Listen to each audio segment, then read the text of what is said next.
The huge screen flashed into life. Simon stared wide-eyed and open-mouthed as the number 22 glowed in huge red digital figures.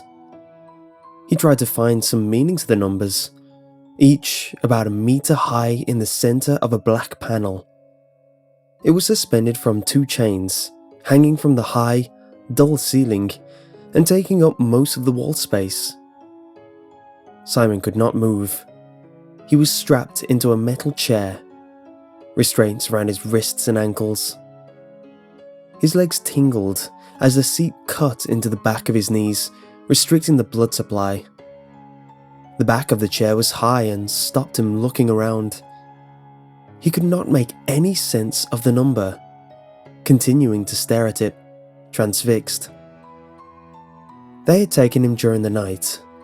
The breaking down of the door, the shouts of men and the screams of his family seemed to be nothing more than a blur, a bad dream. He had woken strapped to the chair in a cold, still silence.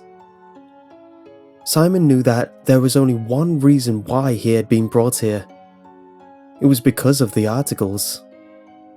Throughout university, Simon had spent his spare time searching for secret government documents online, hunting for any signs of scandal, and posting his controversial findings online.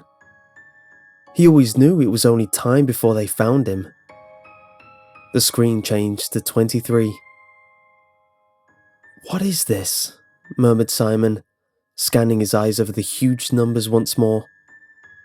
He had originally thought they may have been counting down to something, but no.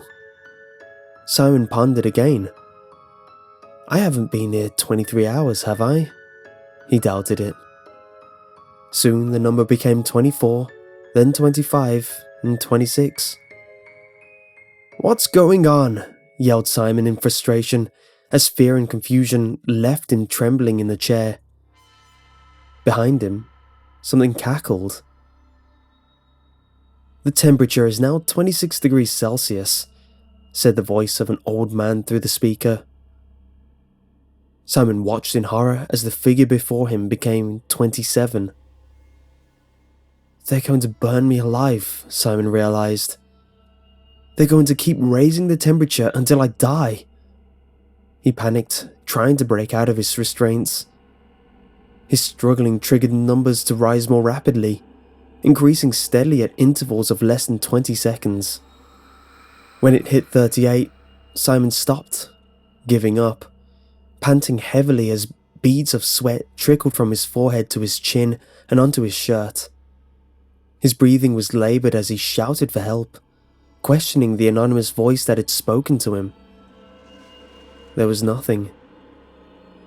The figure continued to rise to 45 as Simon watched, still weakly trying to pull against the tight binds which dug into his flesh.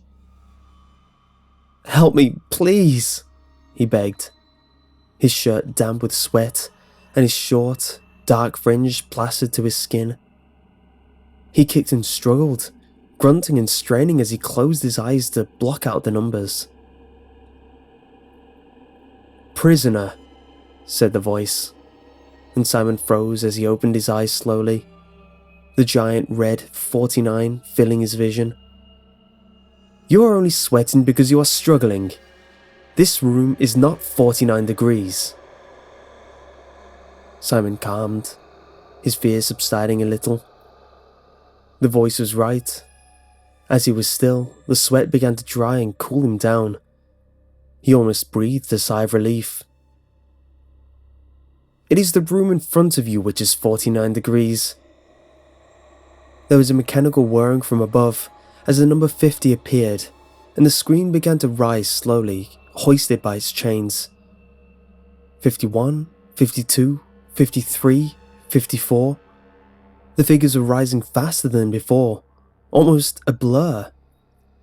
"That is the room where your wife and child sit in chairs like you," the voice said. As the screen rose higher, it began to reveal a huge glass panel.